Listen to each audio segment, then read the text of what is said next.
পশ্চিমবঙ্গের উত্তর ২৪ পরগনা জেলার একটি ছোট্ট সুন্দর শহর হালি শহর।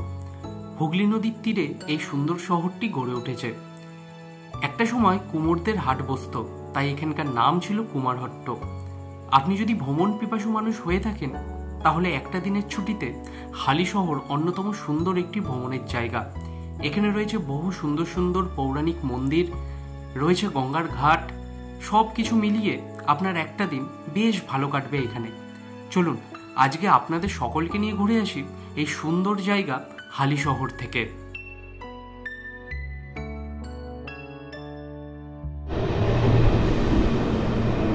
নমস্কার বন্ধুগণ, আরও একটা নতুন ভিডিওতে তোমাদের সকলকে স্বাগত জানাচ্ছি। আজকে আমি যাচ্ছি পশ্চিমবঙ্গের উত্তর ২৪ পরগনা জেলায় অবস্থিত খুবই ঐতিহাসিক এবং পৌরাণিক একটি জায়গা হালি শহর ভ্রমণ।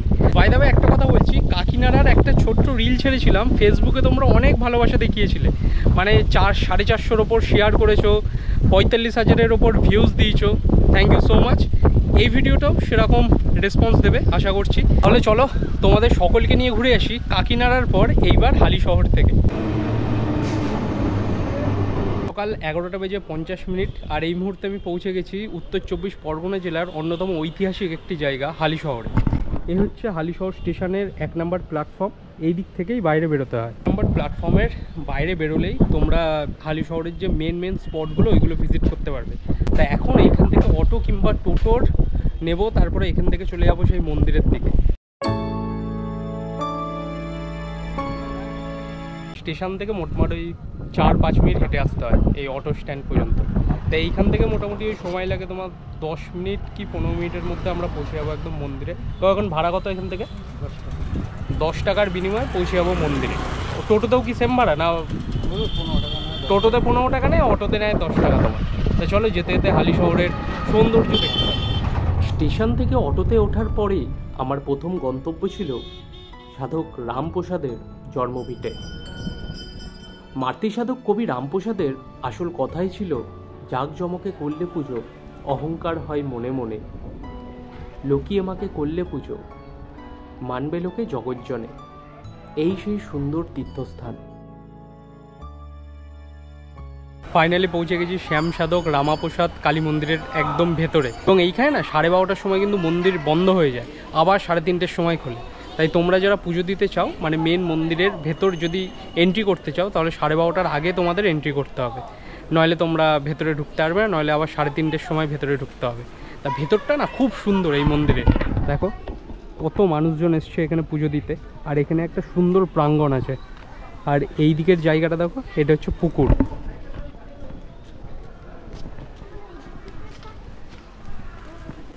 অনেক কচ্ছপ রাখা আছে দেখো। এইখানে তোমরা ভোগ সংগ্রহ করতে পারবে, কুপন কাটতে হয় তার জন্য। কুপনের জায়গাটা হচ্ছে এই মন্দিরের একদম মেন গেট থেকে এন্ট্রি করার পরেই ডান হাতের ওইদিকে, ওইখানে হচ্ছে কুপন কাটার জায়গা আছে। আর সব টয়লেট সব ওইদিকে কিন্তু। আর এই যে গাছটা দেখতে পাচ্ছ, বট গাছটা, এটা কয়েকশো বছরের পুরনো, এখনও পর্যন্ত রাখা আছে। এই মন্দিরের ভেতরটা খুব সুন্দর। এই মন্দিরে যারা আসবে, এইখানেই হচ্ছে সামনে হচ্ছে আর একটা গঙ্গার ঘাট আছে, ওইখানে ঠাকুর রামপ্রসাদ স্নান করতেন। আর ওই ঘাটের একটা ঐতিহাসিক বিষয় হচ্ছে, যখন তিনি মা কালীর মূর্তি মাথায় নিয়ে একদম গঙ্গায় তলিয়ে গেছিলেন, ওই ঘাট থেকেই কিন্তু নেমেছিলেন। ওই ঘাটটা এবার আমি তোমাদের দেখাবো। তা চলো এইবারে আমরা পাড়ার মধ্যে থেকে হাঁটতে হাঁটতে ওই রামপ্রসাদ ঘাটে যাব। দেখবে ঘাটটা কতটা সুন্দর। যেহেতু সামনেই মন্দির, সেই কারণেই ছোটোখাটো দোকানগুলো বেশ জমজমাট এই পাড়ার মধ্যে। হালি শহরে দেখার মতো কিন্তু শুধু এই মন্দির না, অনেক কিছু আছে। চৈতন্য ডোবা আছে, তারপরে তোমার মা সিদ্ধেশ্বরী কালী মন্দির আছে, ওই গঙ্গার ঘাটটাও খুব সুন্দর। যদি আজকে সময় পাই ওই দিকটা যাব। আরও অনেক কিছু দেখার জায়গা আছে। অন্নপূর্ণা মন্দির যেটা কাঁচরাপাড়ায় আছে, এখানে একটা তোমার পরোটার দোকান। এই রকম কিন্তু অনেক জায়গা আছে। তাই তোমরা যারা একটা দিন ছুটি কাটানোর জন্য হালি শহরকে বেছে নিচ্ছ, হালি শহর কিন্তু অন্যতম সুন্দর একটা জায়গা ঘোরার জন্য। আর যারা ঐতিহাসিক পুরনো দিনের কথা ভালোবাসো জানতে, তাদের জন্য তো এই জায়গাটা অন্যতম সেরা একটা জায়গা। যেতে রাস্তায় দেখলাম গাছটায় আম হয়েছে, দেখো কত আম হয়েছে গাছটায়। এবারে প্রায় প্রত্যেকটা গাছেই বেশ ফলন হয়েছে আমের। আম খেতে কার কার ভালো লাগে কমেন্ট বক্সে জানাও। আর আমরা প্রায় পৌঁছে গেছি একদম রামপ্রসাদ ঘাটের সামনে। তার আগেই একটা ছোট্ট শিব মন্দির আছে।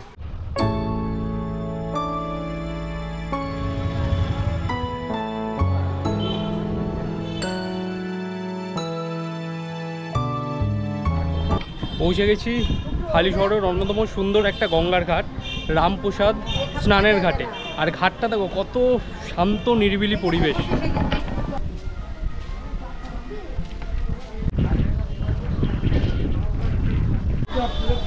এই হচ্ছে সুন্দর রামপ্রসাদ স্নানের ঘাট। কি দারুণ দেখো ঘাটটা। এই ঘাটে এই নিয়ে না দ্বিতীয়বার আসা। আমার চ্যানেলে এর আগে শুধু এই মন্দিরের ভিডিও আছে, রামপ্রসাদ মন্দিরে। তাই এই ঘাটটা খুব সুন্দর লাগে আমার।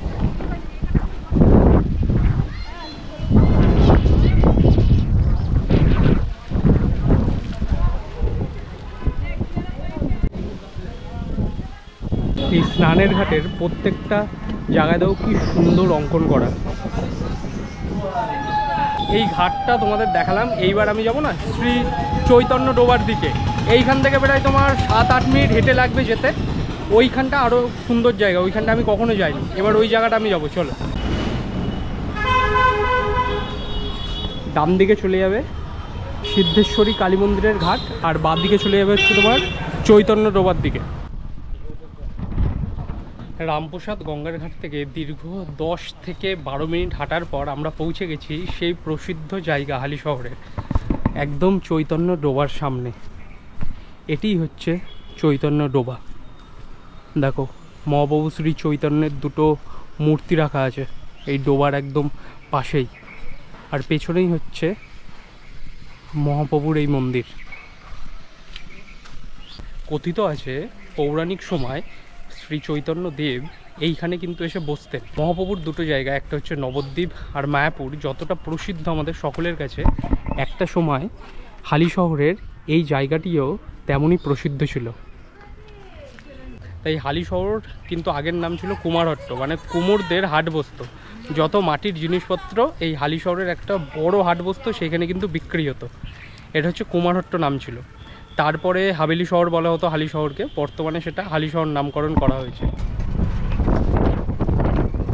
পরেই একটা টোটো পেয়ে গেছি, এখান থেকে 10 টাকা নেবে একদম সিদ্ধেশ্বরী ঘাট পর্যন্ত যাওয়ার। এখান থেকে ওই সিদ্ধেশ্বরী ঘাট টোটোতে সময় লাগবে 10 মিনিট মতো। আমরা পৌঁছে যাবো সিদ্ধেশ্বরী ঘাটে। তোমরা এই রুটটায় যারা ভিজিট করবে একদম একটা অটো কিংবা টোটোর মধ্যেই তোমরা প্রত্যেকটা জায়গা ভিজিট করতে পারবে।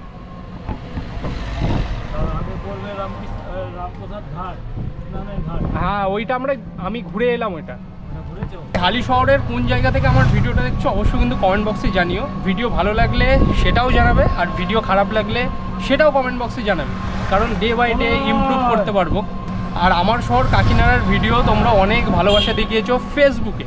তাই তোমরা যেইখান থেকে আমার ভিডিওটা দেখো, ফেসবুক, ইনস্টাগ্রাম, ইউটিউব, সব জায়গা থেকে একটাই আর্জি করবো, শেয়ারটা করো, তাহলে নতুন মানুষের কাছে পৌঁছে যাবো চটজলদি তোমাদের জন্য। হালিশহর সিদ্ধেশ্বরী গঙ্গার ঘাট যাওয়ার আগেই আমি টোটো কাকুকে বললাম এইখানটা আমাকে নামিয়ে দিতে। এই জায়গাটা দেখে না চোখটা স্থির হয়ে গেল এই জায়গাটা দেখে। মানে এই জায়গা থেকেই বুঝতে পারছো কত পৌরাণিক একটি জায়গা হালিশহর। বহু পুরনো দিনের কিন্তু একটি মন্দিরের যা ধ্বংসাবশেষ এখন পড়ে আছে। এটা হচ্ছে বৈদ্যপাড়া গঙ্গার ঘাট। এটা কিন্তু খুব সুন্দর একটা গঙ্গার ঘাট। আমি যখন আসছিলাম তখন এই জায়গাটা যখন দেখলাম, আমি কাকুটাকে জিজ্ঞেস করলাম, উনিই বললেন এই ঘাটটা একবার তুমি ভিজিট করো। কি দারুণ দেখো এখানের ঘাটটা। আর এখন জোয়ার, যেহেতু গঙ্গার সৌন্দর্যটা আরও কয়েক গুণ বেড়ে গেছে। ওই পাশটা হচ্ছে হুগলি, আর এই দিকটা আমাদের উত্তর 24 পরগনা। তাই যদি সিদ্ধেশ্বরী ঘাটের দিকে আসো, তোমরা এই ঘাটে এসেও কিছুটা টাইম স্পেন্ড করতে পারবে। এই ঘাটটা কিন্তু খুবই সুন্দর। ঘাটটা একদম শান্ত নিরিবিলি পরিবেশের ঘাট। আমাদের কাকিনাড়ায় যেমন সুন্দর কয়েকটা ঘাট আছে, হালিশহরে কিন্তু তার থেকে বেশি ঘাট আছে। হালিশহরের কোন ঘাটটা সব থেকে বেশি সুন্দর, যারা হালিশহরে ভিজিট করেছো, হালিশহরের সাথে কানেক্টেড কিংবা হালিশহরে থাকো, কমেন্ট বক্সে ওপিনিয়নটা গিয়ে জানিও। এই হচ্ছে মা সিদ্ধেশ্বরী কালী মন্দিরের ঘাট।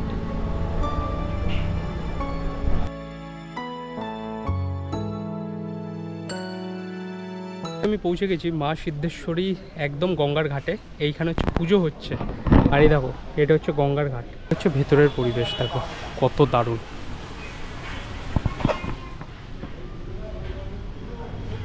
মেন মায়ের মন্দির, আর এই অশ্বত্থ গাছ বহু বছরের পুরনো। এই অশ্বত্থ গাছ